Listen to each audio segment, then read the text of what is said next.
दोस्तों, अगर आप भी एसएससी सीजीएल की पेपर देने वाले हैं तो यह वीडियो आपके लिए बहुत ही महत्वपूर्ण होने वाली है। इस वीडियो में हम ऐसे बहुत सारे क्वेश्चन देखेंगे जो आपकी शिफ्ट में पूछे गए थे। ठीक है, देखिए पहला है 2021 में टाइम मैगजीन की 100 सबसे प्रभावशाली लोगों की सूची में कौन शामिल थे।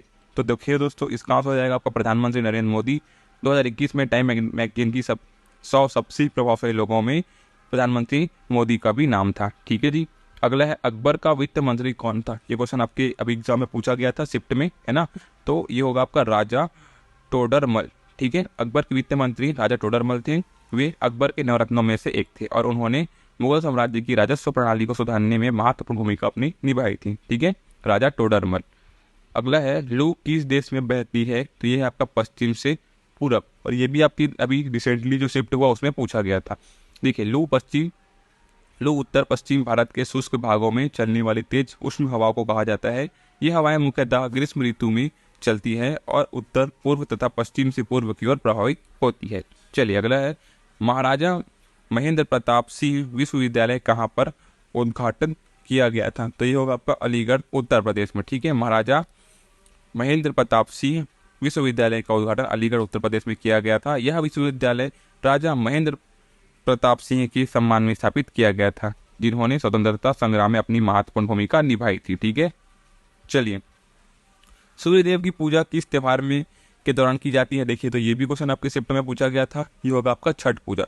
सूर्यदेव की पूजा मुख्य रूप से छठ पूजा के दौरान की जाती है। यह पर्व विशेष रूप से बिहार, झारखंड और उत्तर प्रदेश में मनाया जाता है और इसमें सूर्यदेव और छठी मैया की पूजा की जाती है। ठीक है, छठ पूजा 4 दिनों तक चलने वाला पर्व है, जिसमें व्रती उपवास करने वाले कमर तक जल में खड़े होकर होते हैं। ठीक है, तो ये आपका सूर्यदेव को आरती जो कि अपना देते हैं ना, सूर्यदेव को जल चढ़ाते हैं, तो ये होगा आपका छठ पूजा का। ठीक है, अगला है, सर्वोच्च न्यायालय के न्यायाधीशों के वेतन भत्ते किस अनुच्छेद में है।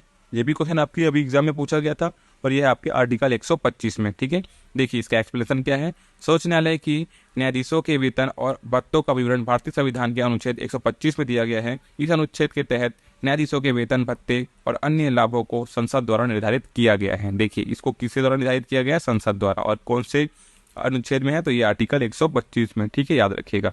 भारत का सबसे पहला हाई कोर्ट कौन सा है। तो ये आपका कलकत्ता उच्च न्यायालय। ये क्वेश्चन आपको अभी जो 9 सितंबर हुआ इसमें आपको पूछा गया था।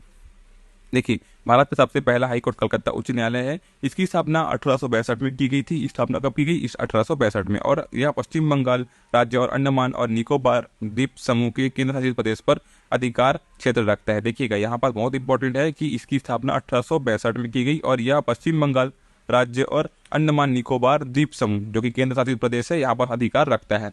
ठीक है, वर्तमान में भारत में 25 हाई कोर्ट हैं। ठीक है, इनमें से 6 हाई कोर्ट एक से अधिक राज्य और केंद्र शासित प्रदेश में हैं। ठीक है, चलिए, आप कौन से दो नदियों के बीच में है। तो वो आपका गंगा और यमुना। ये भी क्वेश्चन आपके अभी एग्जाम में पूछा गया था रिसेंटली शिफ्ट में।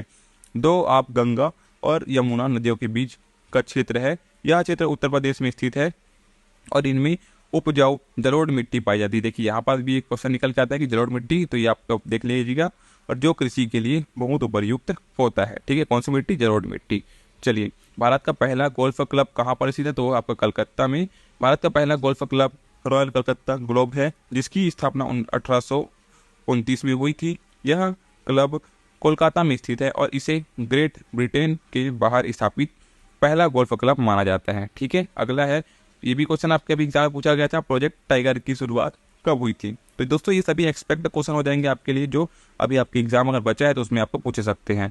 देखिए, तो प्रोजेक्ट टाइगर की शुरुआत 1 अप्रैल 1973 में हुई थी और प्रोजेक्ट टाइगर की शुरुआत 1 अप्रैल 1973 को हुई थी। इस परियोजना का उद्देश्य बाघों की घटती संख्या को रोकना, उनका संरक्षण को बढ़ावा देना। इसे उत्तराखंड के जिम कॉर्बेट नेशनल पार्क से क्या किया गया था, लॉन्च किया गया था। जिम कॉर्बेट जो कि उत्तराखंड में है। ठीक है, चलिए, और इसको पहले हम हेली राष्ट्रीय उद्यान के नाम से जानते थे। ठीक है, पूर्व में हेली राष्ट्रीय उद्यान के नाम से इसको जाना जाता था। ठीक है, तो चलिए दोस्तों, आज के लिए बस इतना ही।